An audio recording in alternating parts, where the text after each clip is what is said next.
네, 검찰에서는 오늘도 윤석열 총장의 직무정지를 놓고 성명서가 이어졌습니다. 추미애 장관은 충격과 당혹스러움을 이해한다면서도 검사들이 판사 사찰 논란 문건을 당연시하는 것에 충격을 받았다는 입장문을 냈는데요. 바로 서울중앙지검 연결하겠습니다. 자, 조보경 기자. 거기 서울중앙지검 부장검사들도 성명서를 냈죠? 네, 서울중앙지검 부장검사들은 법치주의 원칙을 저해할 우려가 있다고 입장문을 냈습니다. 앞서 이곳 중앙지검에서는 부부장 검사들과 평검사들도 입장문을 냈습니다.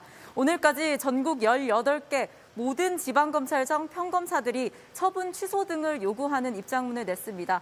또 검찰 내부망에는 검사들의 글도 이어지고 있습니다.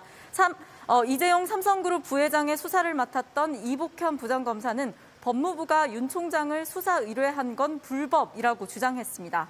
예, 거의 모든 검사들이 지금 성명서를 내고 있는 것 같은데 추미애 장관은 검사들의 집단 행동에 대해서 어떤 반응입니까?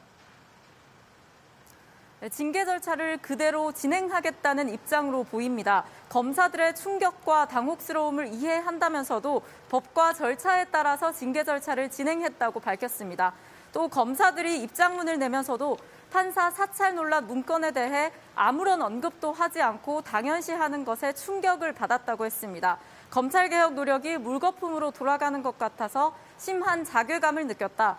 또 국민들이 무소불위의 절대 권한을 부여한 게 아님에도 검찰이 판사 사찰을 포함해서 뭐든지 할 수 있다는 무서운 단면을 그대로 보여줬다. 이렇게도 설명했습니다.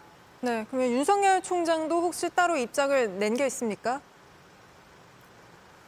오늘 추가로 입장을 냈습니다. 법무부가 징계 청구 전에 제대로 사유를 알려주지 않았다고 주장했습니다. 이제 알게 됐으니 어떤 근거를 갖고 징계 청구를 했는지 제대로 알아야겠다면서 징계 기록 열람 등사, 그러니까 법무부가 가진 징계 기록을 보여달라고 요청했다고 밝혔습니다.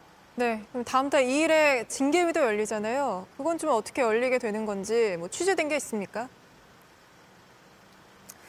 윤 총장이 직접 나올지는 정해지지는 않았고 특별 변호인 2명은 참석할 걸로 보입니다.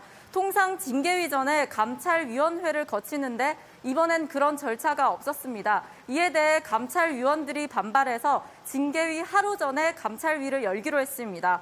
윤 총장에 대한 감찰과 또 징계 절차에 문제가 없었는지 논의할 걸로 보입니다. 다만 감찰위원회는 징계위 결정에는 영향을 미치지는 못합니다. 규정에 따라서 필요한 조치를 권고할 수 있습니다. 네, 알겠습니다. 여기까지 듣겠습니다. 조보경 기자였습니다.